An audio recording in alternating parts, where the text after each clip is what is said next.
What is happening, guys? Jason here, back again for another YouTube video. In today's video, I'm here to talk about living in Udon Thani.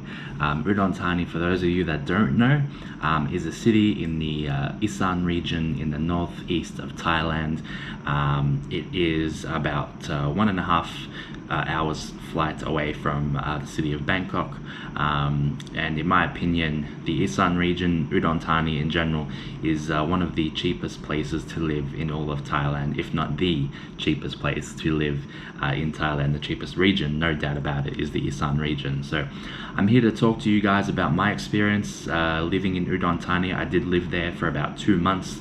Udon Thani for me it's got a bit of an interesting history with me, to say the least. I've had my fair share of bad luck. In every time I've seemed to visit Udon Thani, I've had definitely my share of bad luck stories. So I'll go through a little bit now. I don't know if it's just a coincidence or it's just I don't have that good of a history with Udon in terms of when I arrived there. I remember the first time I visited Udon Thani, I think it was back in 2016.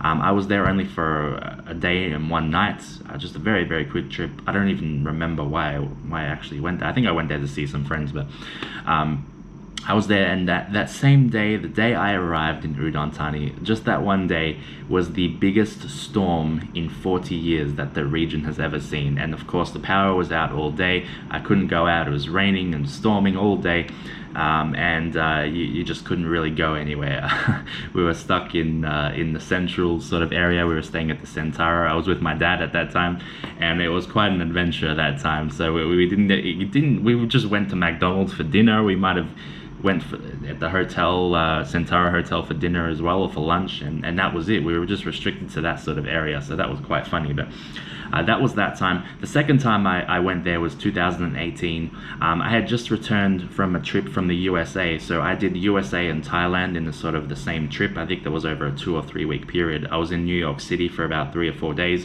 I just returned to Thailand, and I decided to visit Udon for about 2 or 3, I think it was like 3 days. And as soon as I got to Udon Thani, that very first day I got there, I got sick, and this was due to me being in New York. It was very, very cold. I was stuck in the rain, I think, for about a good 1 or 2 hours. So I got sick in New York. I got the flu, and I felt the effects of that in Thailand, in Udon Thani. So again, I was restricted to my hotel room because I was stuck in bed sick. So I was in there for like 2 or 3 days. I was sick in the hotel, and it was just an awful experience. One of the worst feelings in the world is when you are traveling and you get sick, you can't do anything, then you feel helpless. That's the worst feeling in the world for me. I absolutely hate it. But that was my second experience in Udon Thani. And now, of course, it brings us to 2021. My next time visiting Udon Thani was when I stayed here for 2 months.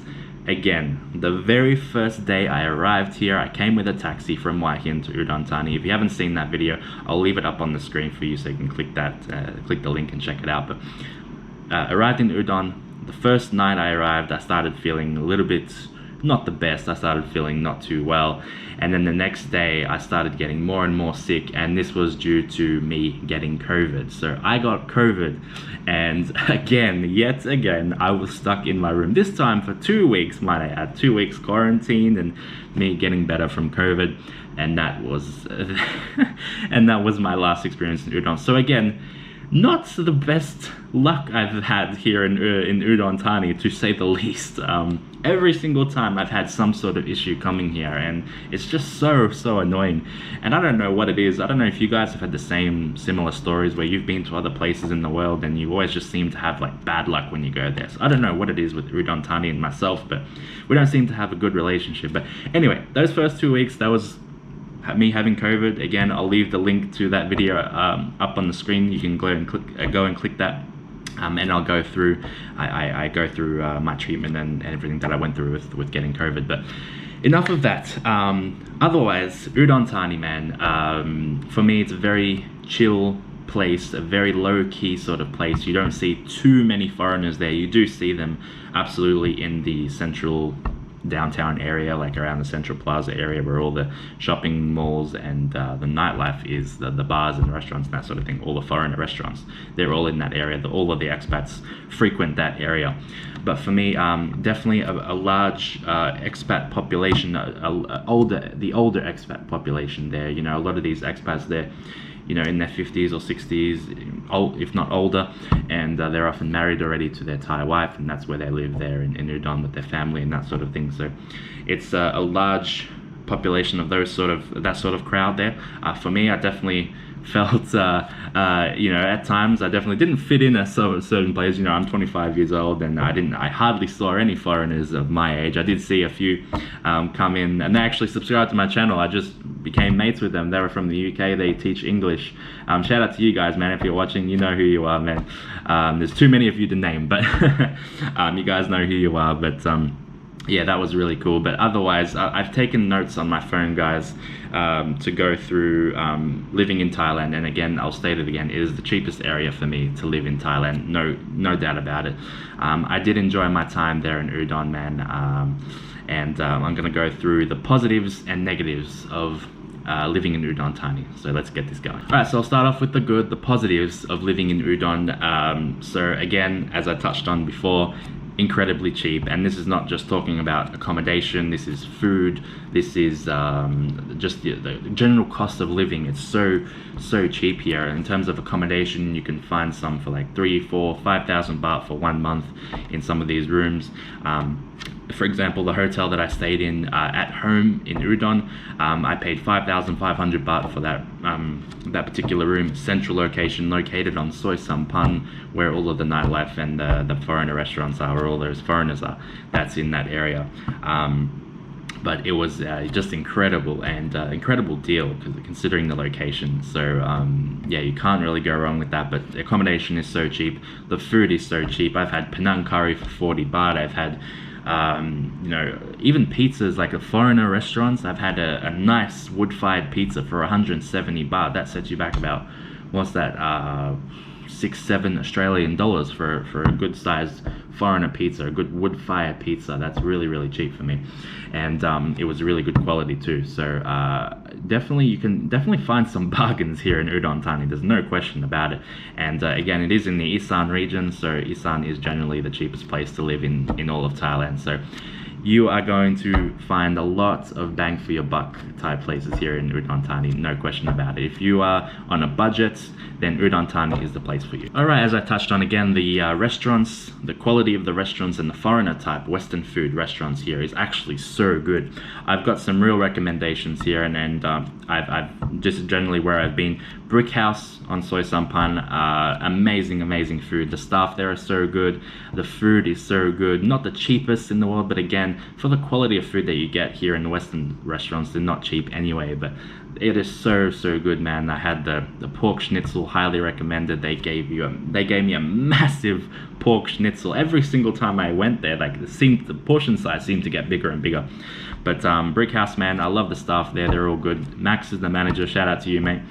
Da Sofia is an Italian restaurant, also located on the same Soi. It's actually directly opposite Brick House. They got some amazing Italian food.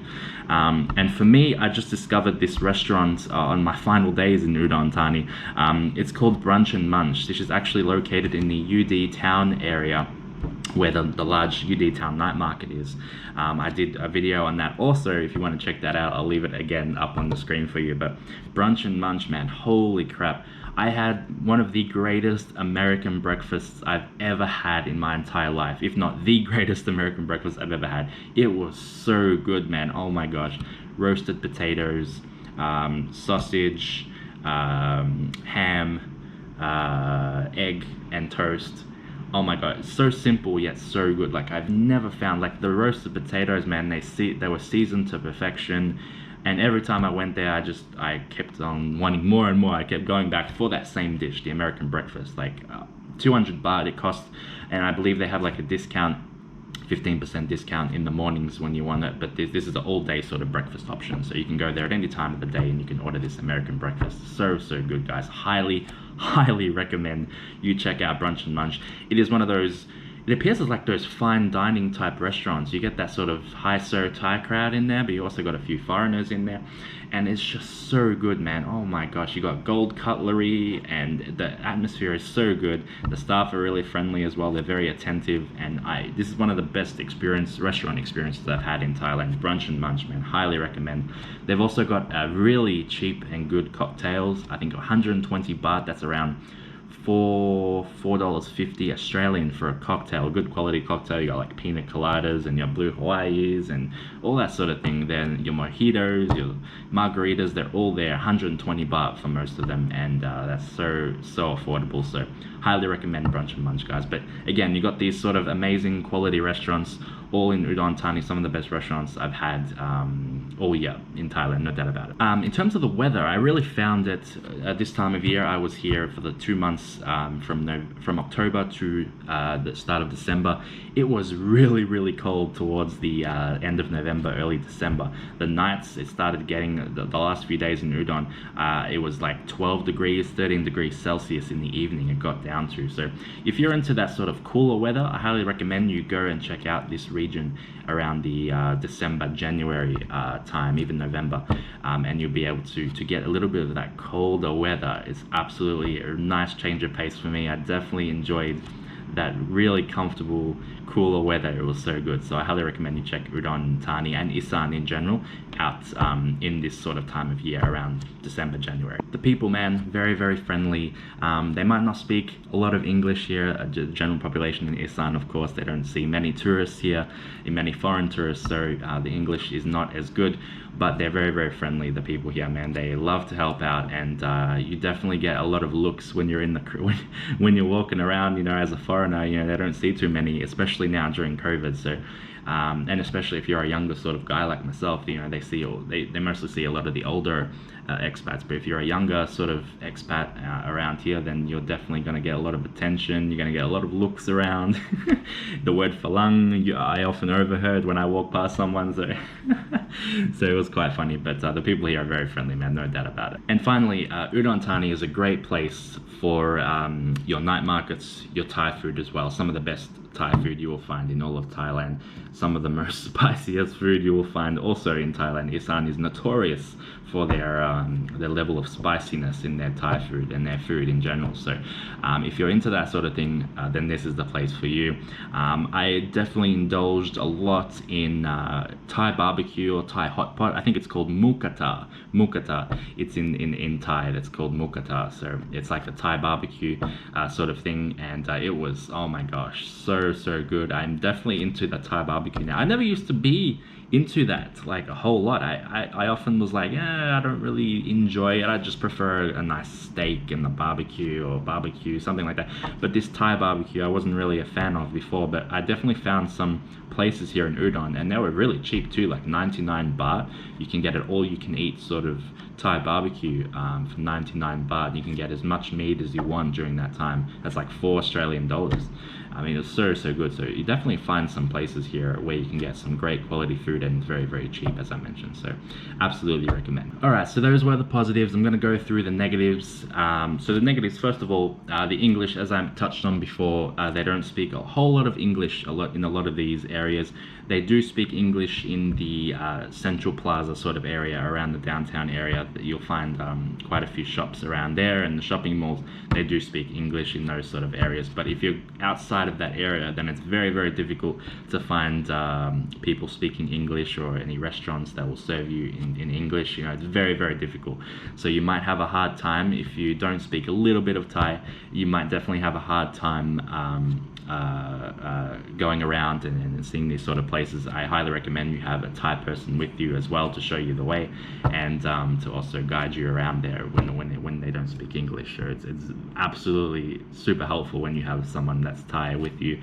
But yeah, if you are a foreigner and you don't really speak a whole lot of Thai, then yeah, you will need a Thai person with you. A lot of these places, it can be a little bit difficult in terms of communication around with the lack of English. But I thought I'd include that as a negative. All right, so for me, in terms of the attractions, there's not too much to do, I found, here in Udon. Yes, it is not a touristic sort of place. There is definitely some things here that you know, I spent 2 months here, and it was definitely at times a little bit boring in terms of things to do. There's not too much you can do around here, and you can go your general restaurants and your night markets and your mukata places, but in terms of attractions and things to do, you know, there's not a whole lot. You've got your Thai Chinese cultural center, you've got your temples, you've got a Lotus Lake not too far outside of Udon Thani as well. You can go there for like a day or half a day trip, you know, over there. But you know, in terms of attractions, there's not a whole lot of things to do, especially if you're a younger guy like myself. You want to explore, you want to see some places, some new places. It's definitely a little bit on the low side in terms of attractions, so that's the downside to that. And finally, the nightlife. Again, a little bit lacking in the nightlife department. Now again, yes, I was here during COVID time. If you're watching this down the line in the future, like 2 or 3 years down the track, it might be different, but I was here in COVID time. Yes, there was restaurants open, the bars, some bars were open, not all. Most of the bars were still closed, but you definitely had some bars open.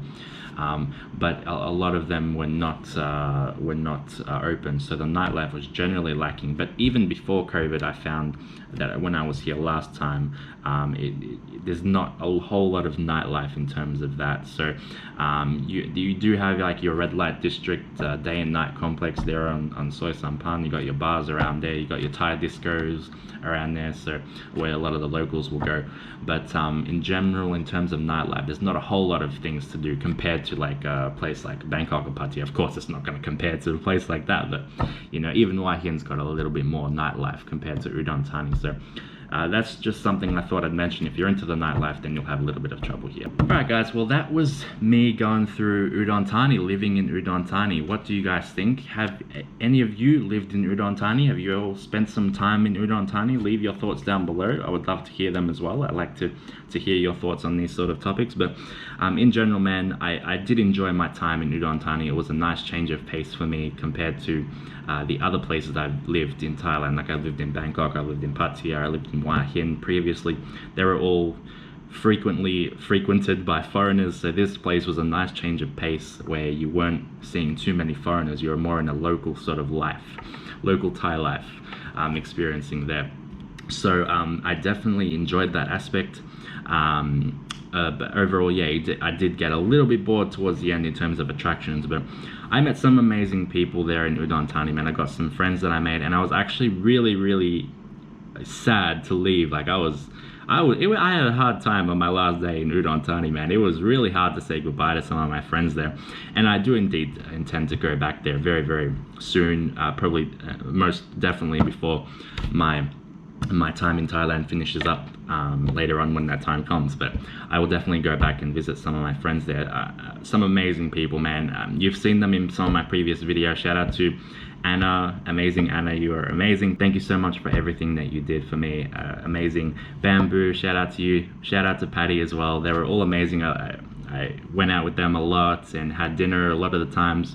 Our Mukata adventures, they were all good. So our brunch and munch dinners, they were all so fun. So I really enjoyed hanging out with them and seeing also, you know, the people at UD Town. Shout out to Paul and Liam at that shop there at UD Town. It was cool, you know, chatting with them in some stages, going through their shops and seeing what's on offer there. But a lot of amazing people in Udon Thani, man, and I really had an amazing time. It was really difficult to say goodbye to my friends there, and I will definitely be back soon. Don't worry guys, I'll be back soon, okay? So but thank you all so much for everything you did for me. I really enjoyed my time with you all, so thank you so much. Kapun kap.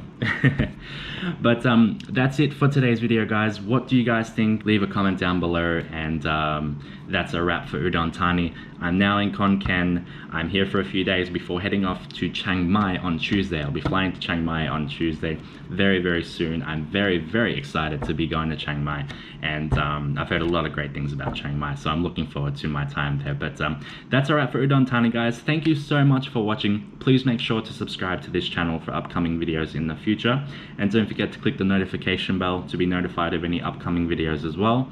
And be sure to click the thumbs up button on this video. It really helps out the channel.